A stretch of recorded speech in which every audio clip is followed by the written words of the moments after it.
The following talk is offered freely to ensure that no one is ever denied access to these practices and to these teachings.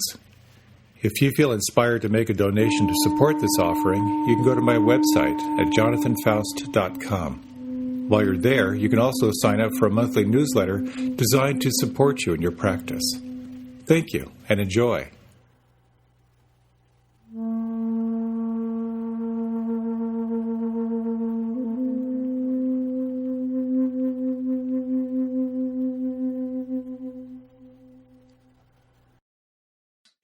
I often talk about my ashram days. I lived in an ashram for a couple decades, and for many of those years, I was what I considered a junior varsity monk. There were a handful of of senior residents who had formally taken a lifetime vow, and they were pretty inspiring, the level of commitment that they were living into. And at that point in my ashram career, I was about 5 years into my celibacy and poverty vow, and my meditation practices were amazing. I was really having kind of thrilling experiences. So more seemed better, and taking formal vows, going through taking the robes and the head shaving and all that, it just seemed like the next thing. It was kind of like getting the PhD that I never really started. And then one day we had this big community gathering, and all the senior residents were kind of up front on either side of the guru. And on one side were all the married couples, on the other side were all the monks. And I just sat there and I realized, wow, here's my choice point. And just from my perspective at that time, the married couples looked kind of juicy, and the monks, they looked a little gray, a little dour. And I saw, here are my lifetime options that I had created for myself. And I had this moment of doubt. Maybe, just maybe, I don't want to be a monk. First time I had thought that in years, because I was very, very focused.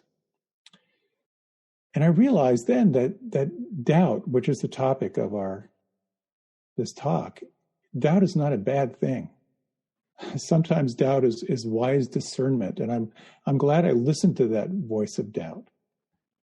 It was actually a very, very helpful experience for me. But sometimes, of course, doubt can be paralyzing.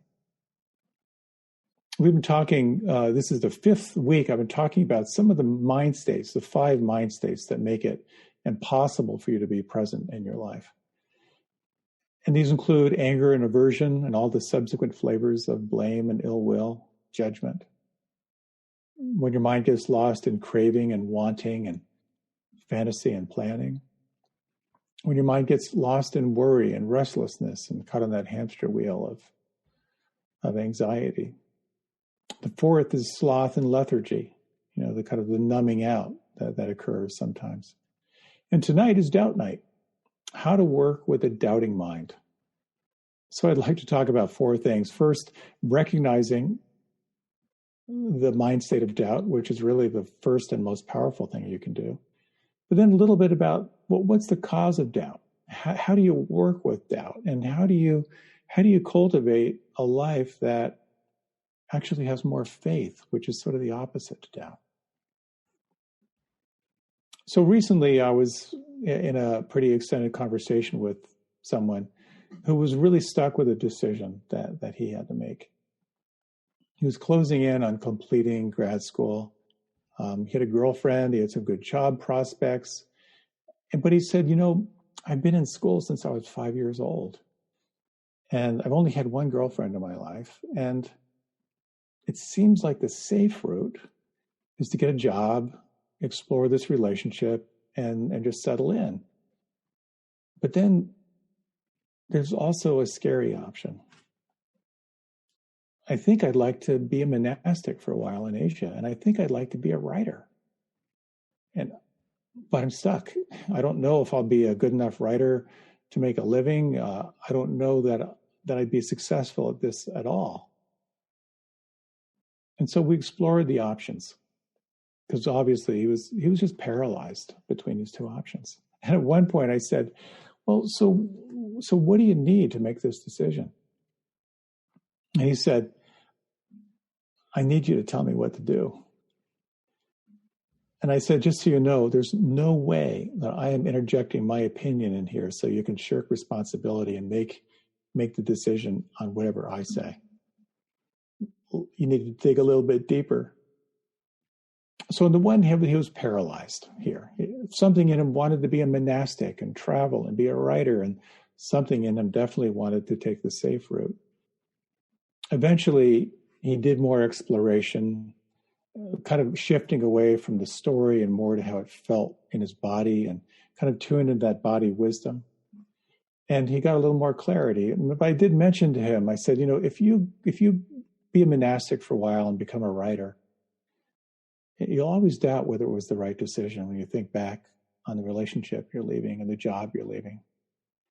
But on the other hand, if you stay and take the job, maybe make a long-term commitment to this relationship, you'll always doubt whether it was the right decision, and maybe you should have gone on.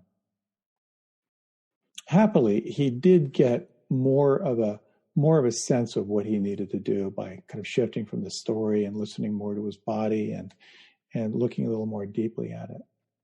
But I would imagine, like me, you can probably relate to that. You've been in similar situations where you have a choice to make and you can't make that choice, and then suddenly you're in doubt. When you have decisions that are in conflict with each other, something in you wants this, something isn't so sure, there's paralysis. And when doubt kind of takes over, it occludes clear seeing. The clouds are in and you cannot see clearly. What generally happens is there's all this mental preoccupation. You're uncertain, you're kind of lacking confidence. There's hesitation, there's fear of inadequacy, a deflating of the mind. Sometimes it leads to a sense of just wanting to give up. Invariably, doubt creeps into your meditation practice and into your spiritual life. What usually happens is it's not that you're having a doubting mind any more than you were before, but now that you're more aware of the mind, suddenly you realize how much this flavor of doubt weaves in and out of your life. This fifth mind state of doubt, it can be a real crippler. It shows up in your meditation, it shows up in your spiritual life. And when it shows up in your practice, then that's when you want to give it up. When you want to give up the practice, the teachings, give up the teacher, and most dangerously, you want to give up on yourself. One of our more recent retreats, there was someone shared how, as they were on the retreat, they were the morning bell ringer. So at 5 a.m., they're calling the community to practice, and they're walking outside, and he's ringing the bell, and he's thinking, he's just blissed out. Like, here I am, it's 5 a.m, I'm calling the community to practice. I'm here at the perfect time. This is what I was made for. And he came in for the first meditation. And he said, as he was settling in the meditation and struggling with his mind, he thought, I've made a terrible mistake. That's how it happens. The doubting mind just comes jumping in with discursive thinking, with playing stories, wanting to look at it from different angles, this hamster wheel of the mind. And generally, when doubt shows up, either you're doubting your externals, like, did I make the right choice? Is this the right thing for me? Is this my path? Or what's more challenging is you're doubting yourself. You're doubting the internals. Can I do it? Am I going to be successful? But what if I fail? Am I really making the best choice? So the bad news is, on some level, doubt is plaguing you or will plague you. But the good news is, with mindfulness, with non-judging awareness, as soon as you're aware of the state of mind of doubt, you can change your relationship to it. As soon as you recognize it and name it, you begin to sever your identification with it. you can move from being identified with the doubting mind to actually investigating the doubting mind. And there's a world of difference between the two. The challenge is always recognizing the state of doubt, which helps you to try to disidentify from it than just getting more and more caught in it. So the signs of doubt are uncertainty, indecision, hesitation, and it shows up in your meditation practice. Most probably when you're sitting there watching your mind, the task is pretty simple. Relax and concentrate. And of course, you notice everything but the breath. And I know that for many, many people who have shared with me, it's really hard to meditate during this pandemic that we're in right now. There's so much agitation going on, so much restlessness, and it's very, very hard to focus. But the other day, I was meditating and just sort of noting my thought stream. First just thinking, okay, well, it's good to take a few moments to settle, and then thinking, oh, did I update the links to the live stream with the password? I thought, oh, no, that's right. The old email is scheduled to go out tomorrow morning. Well, I'll do it in the morning. This is my evening meditation. But I thought, well, what if I oversleep? I never oversleep, but I'm sleeping really, really terribly. And I thought, well, I wonder when the stores will open so I can look for a better mattress. I think my problem comes down to this mattress. We've had it way, way too long, and it was a wrong mattress for me in the first place. The only solution is to be one of those mattresses where you can adjust the firmness, I think. And I thought about when I could sleep anywhere. And then I remembered when I could sleep on the ground, when I was sleeping on the ground in West Africa, and I woke up with a live cockroach just cozily nestled in my hand. Then I remembered I was supposed to meditate. And I even forgot what my anchor was. And I came back to the anchor. I took in a breath in, and I noticed my thought thinking, this mattress doesn't work for me. I need to find another mattress. The only kind of mattress that will work for me is one that you can adjust. I wonder when I'll be able to go out and look for mattresses. This story went looping and looping and looping. And of course I thought, I can't meditate. I can't do this. Maybe I should just give up. I know I'm not unique in running those mind loops, but I was really caught between, should I keep meditating or should I just start researching mattresses? The confusion that shows up in meditation is when we doubt why we're doing it. And the question I like to remember for myself in those moments is, why am I practicing? Why am I meditating? And that for me, that kind of clears it up. I'm here to calm the muddy waters of the mind. I'm here to see more clearly what's actually going on. I'm here to be more fully awake. When I can take that stance, it really helps me to re-arrive. Asking yourself, why am I meditating? Why am I doing this practice? Kind of opens up a little bit of the emotional element.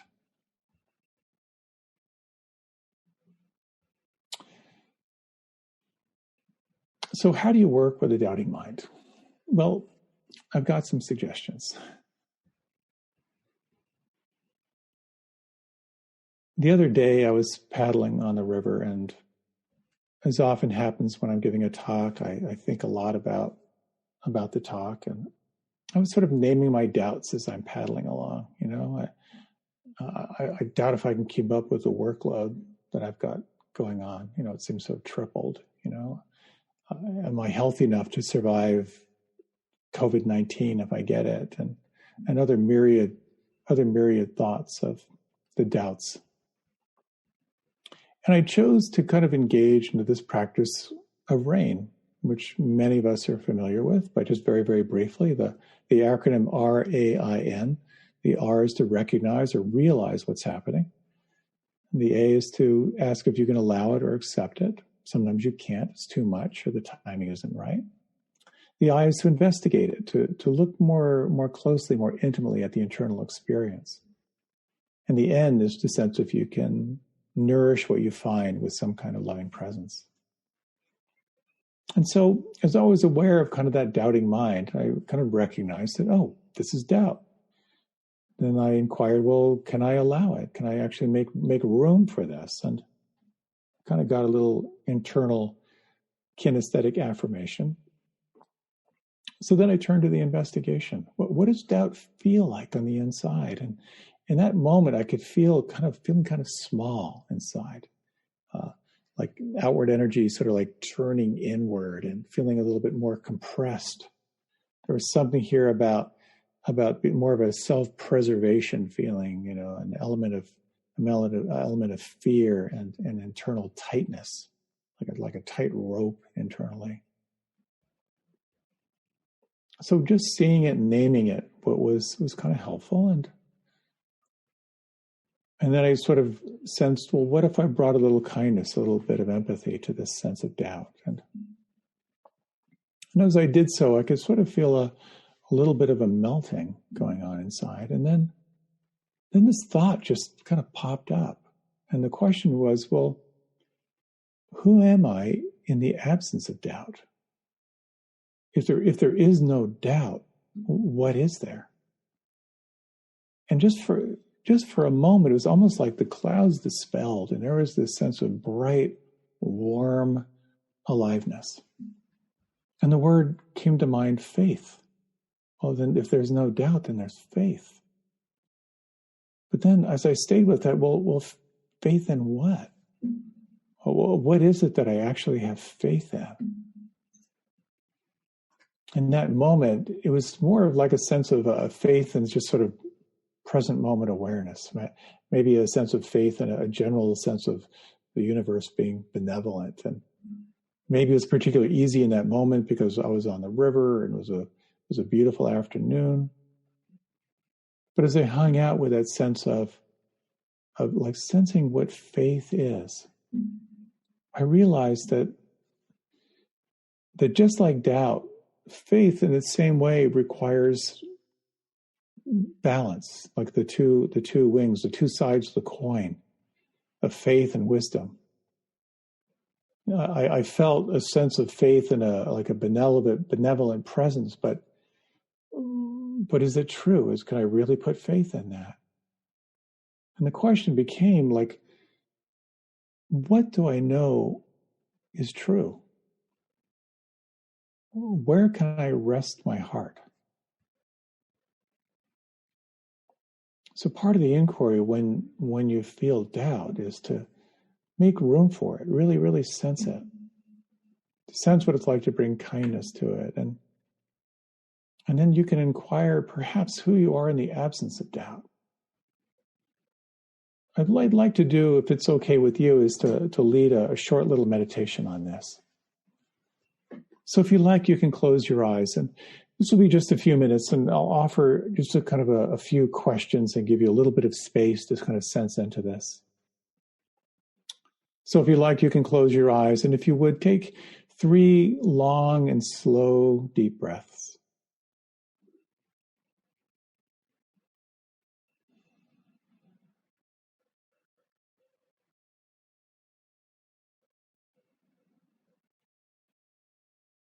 And take a moment just to sense how alive is this presence of doubt in your life right now. If you were to name the top 3 doubts, what would they be?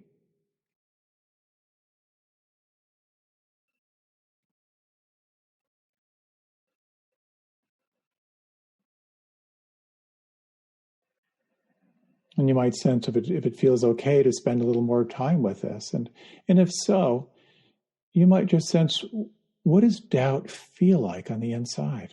How does your nervous system hold this experience of doubt? Can you locate it?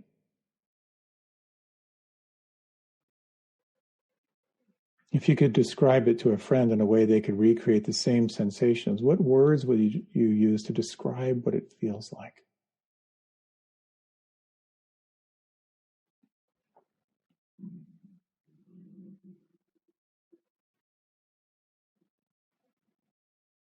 And you might sense, if you were to bring some kind of loving presence to this, a little empathy or compassion or kindness, how does it move or shift or change?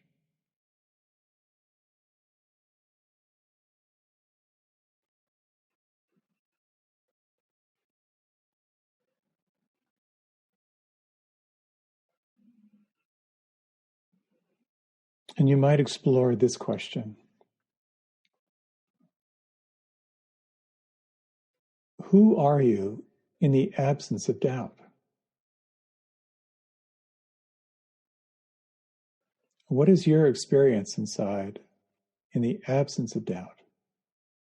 Just sense what arises for you.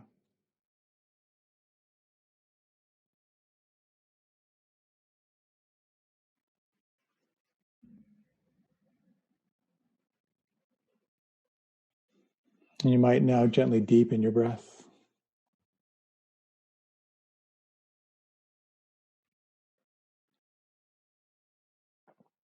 If you like, you can let your eyes open or feel free to remain with them closed. The first step in working with doubt is to name it, to recognize it. Sometimes just naming it, it might lose its power a little bit.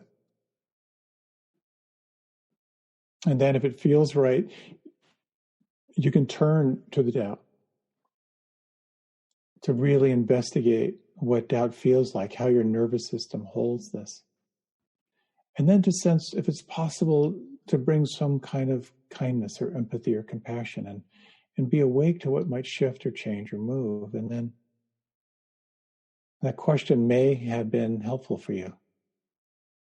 Who you are in the absence of doubt, or to find the one who is doubting. And maybe for a millisecond, you might have gotten a glimpse of the sky not filled with that weather system of doubt. In any case, the inquiry into a doubting mind opens up a question of faith. And faith is a fascinating topic. To kind of boil it down or maybe oversimplify it a little bit, you can think of it in terms of immature faith versus mature faith, or magical thinking versus verified faith. Magical thinking is sort of, tell me what to believe so I'll feel better about myself and about my life. And then I'll do my best to believe it in order to soothe my own anxiety. Mature faith or verified faith is very, very different. And this is where you say, let me see for myself whether this is true. And to me, this is where the practice gets really, really exciting. The alleged words of the Buddha, two things here. At the end of his life, reportedly, he said, be a light unto yourself. Don't look outside yourself for corroboration. Be a light unto yourself. And supposedly, when he would often talk, he would say, do not believe a word of what I'm telling you. You need to verify this for yourself. And that becomes so juicy, because this is a mature path. This is a path about taking responsibility for your own awakening. And as they say in Zen, there's a very cool thing. They talk about great faith, great doubt, and great determination. Great faith, believing that you are intrinsically awake, that wakefulness is your true nature. Believing that all things are in the process of waking up, and that there's a roadmap to awakening, and that we are here to wake up. Great doubt is to continually be asking, what do I know to be true? Is what I'm experiencing right now something in which I can place absolute faith? What do I really, really want in my life? Is what I'm doing now align with my goal of being awake. Great determination is the resilience to keep going. The best mantra I know of is keep going. When you're down, when you're struggling, you keep going. And when you think you've arrived, when you think you're there, you definitely want to keep going. So great faith. What do you absolutely believe in for yourself? Great doubt. Are you willing to question everything in pursuit of what you most want? Great determination. Are you willing to cultivate the resilience to stay on this path to truth and to realization? Be a light unto yourself. So we have this balance where we cultivate faith, but we embrace doubt. Or as the classic saying goes, trust God, but tie your camel. A number of years ago, when I moved to DC without a job, without knowing anyone, I was pretty filled with doubt. It's safe to say, what am I doing? How am I going to make a living? Do I have what it takes to make a living in the world? And I'd been given some great advice because I'm a natural worrier. My superpower is worry. And a good friend coached me saying, whatever you do, don't grab the first shiny thing. And I really heard that. So I kept waiting. And I kept wanting to do something kind of to soothe my anxiety. And I as I look back, I realized how much I've doubted myself in my life. I'm someone who I think has worked really, really hard, pretty much my whole life. I've climbed a lot of ladders in my life, and my biggest fear was that the ladder I'm climbing isn't on the right wall. And so I waited, and it was a real test of my doubting mind. But through that waiting, something began to arise of what I truly wanted to do, what truly enlivened me. And to a large degree, I'm on the other side of that doubt. I'm happy to say I'm living a blessed life. I do what I love, but of course it's easy to kind of fall asleep and go on cruise control. So for me, I'm continually trying to stay awake to great faith, stay awake to my life. What do I most want out of this life? To embrace great doubt. Is what I'm doing now aligned with my purpose? And great perseverance to stay on it, to look for everything that supports me in my practice. And for me, it's pretty much the classic supports. Having a daily practice where I have rituals that help me to slow down and remember what's most important in my life. Times of intensive practice when I can step away and release all my concepts about what life is supposed to be and immerse myself in techniques that can be transformative. And the third thing, perhaps the most potent thing, is being around like-minded people. Being around people who are sincerely on a path and being inspired by their diligence. That's what helps me in my great perseverance. So when it comes to bringing doubt into your practice, this is an example that I use for myself. I've shared this in the past, but I'd like to offer it here. So when you are studying the Dharma, you're studying perennial truth, a teaching may drop in. One of the classic perennial teachings in this particular tradition is the teaching on Initia, or impermanence. And what impermanence says is that all conditioned things change. Anything that arises from conditions is not permanent. So that includes your body, your emotions, your mind, your conditioning, your states of consciousness. They're all the conditions, they all arise out of conditions. So according to this, they're not permanent, they're changing. So when I first encountered the teaching around impermanence, on face value, I accept it, I believe it. It looks to be true. It does seem at a quick glance that all conditioned things change. But then here's where the rigor of practice comes in, and that is, can I actually verify that? Do I know for certain that that is true? And this is what the Buddha was talking about.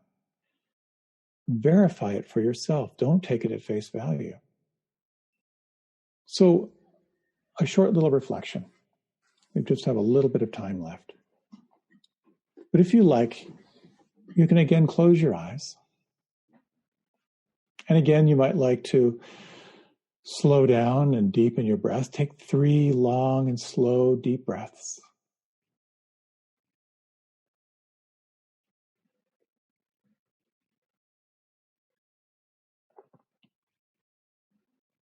Take a few moments to relax. You might explore tapping into some of the key parts of the body that can initiate a relaxation response. Relax your tongue. Soften the jaw. And the belly. And the soles of the feet. And in your own way, imagine you could take the seat of the witness, this impartial observer, kind of the one who can openly monitor what is happening inside. And as you reflect on this teaching that all conditioned things change, take a few moments and sense, well, what do you notice is changing?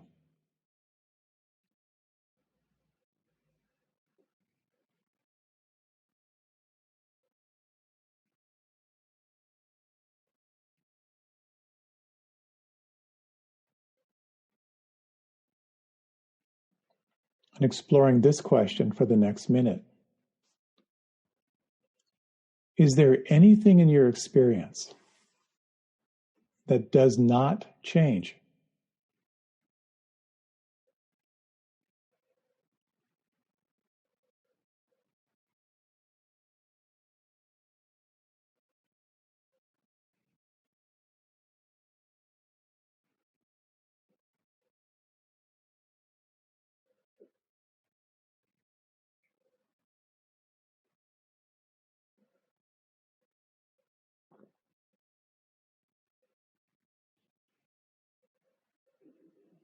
Gently now deepening your breath.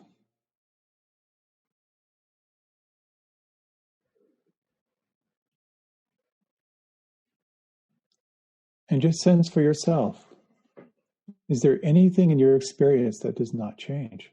Can you verify that for yourself?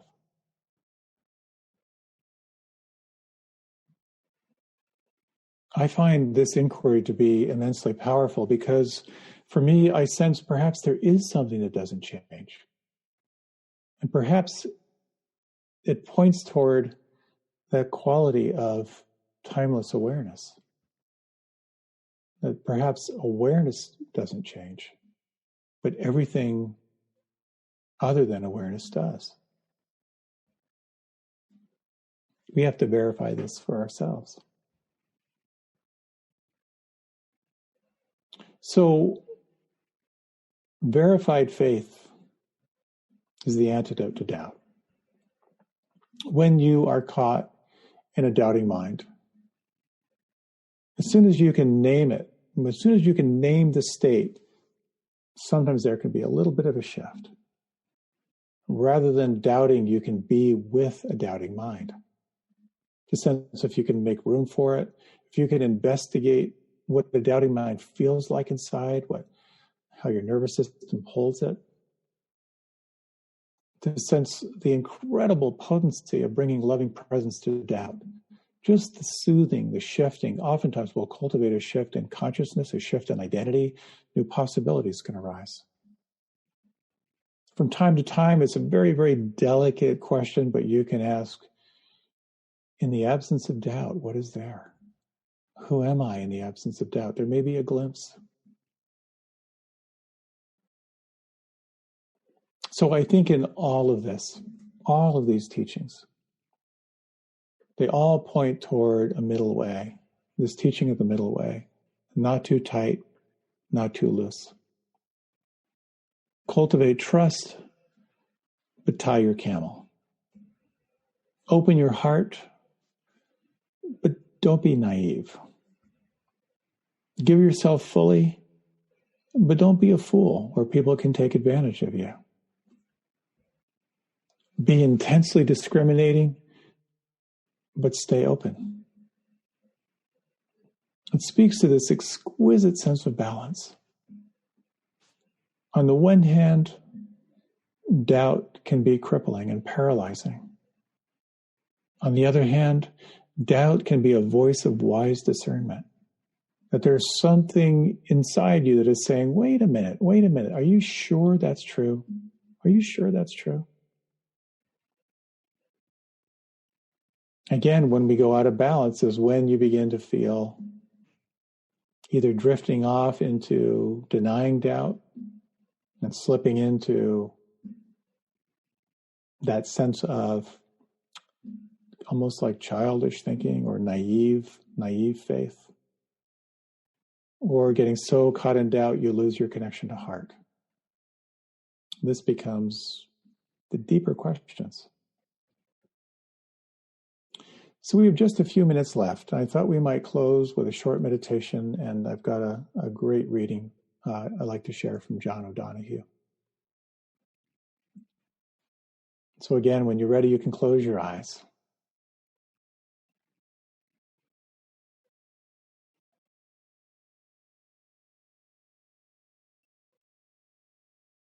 And just as you take a few breaths,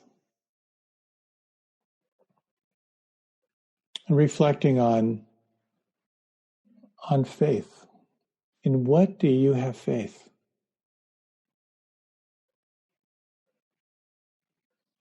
Do you believe that you are inherently awake?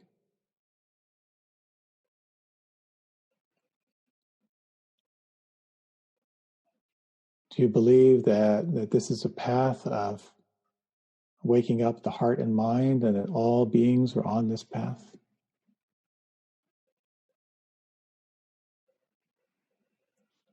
What do you believe?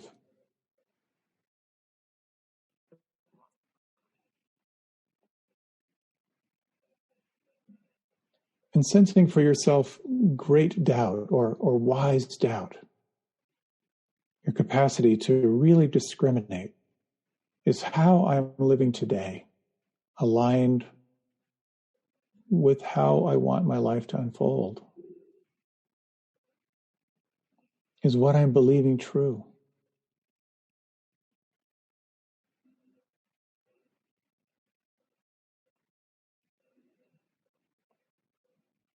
And sensing great resilience, sensing determination,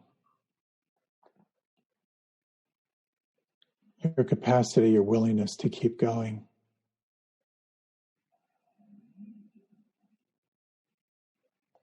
And you might imagine your life opening into a greater sense of ease, of well-being.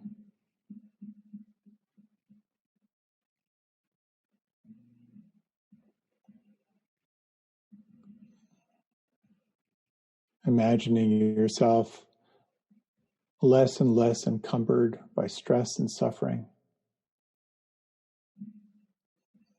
and more present, more responsive to your life as it unfolds.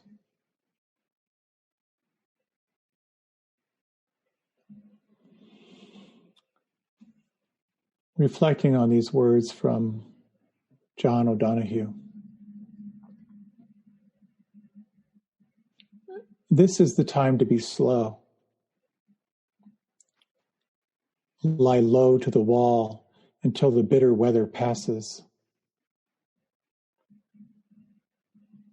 Try as best as you can not to let the wire brush of doubt scrape from your heart all sense of yourself and your hesitant light. If you remain generous, time will come good, and you will find your feet again on fresh pastures of promise, where the air will be kind and blushed with beginning.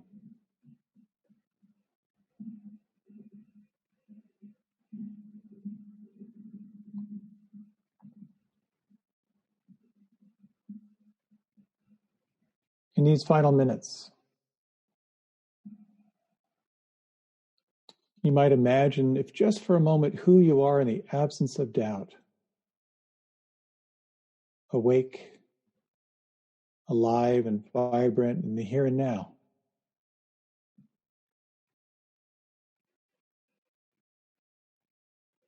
And sensing the immeasurable qualities of the heart, your capacity for kindness, compassion, joy, and equanimity.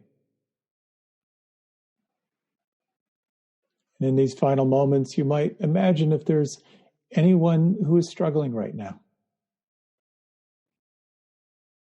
Take this time to wish them well, to wish them ease.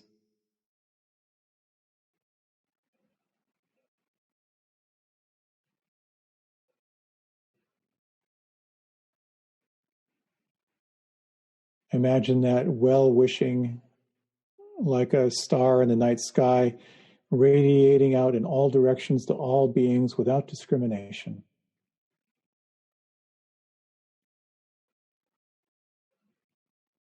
May all beings feel safe from inner and outer harm.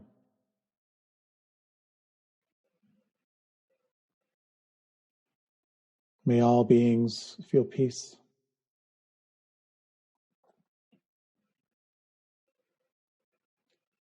May all beings feel free from stress and suffering. And as you offered that out in all directions, sense if you can simultaneously offer it to yourself, to this breath, and to each and every cell of your body.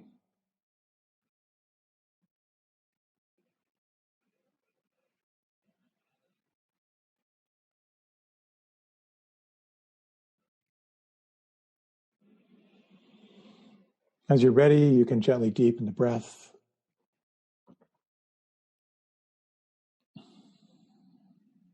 And if you like, you can open your eyes.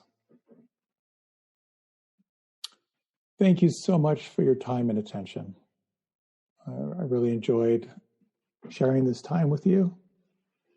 If you are interested in joining the Mindful Dialogue group with Ray and Tara, you can check that link in the password on my Facebook page. And thank you so much for your time. May you be safe. May you be healthy. And I look forward to being with you again. Thank you.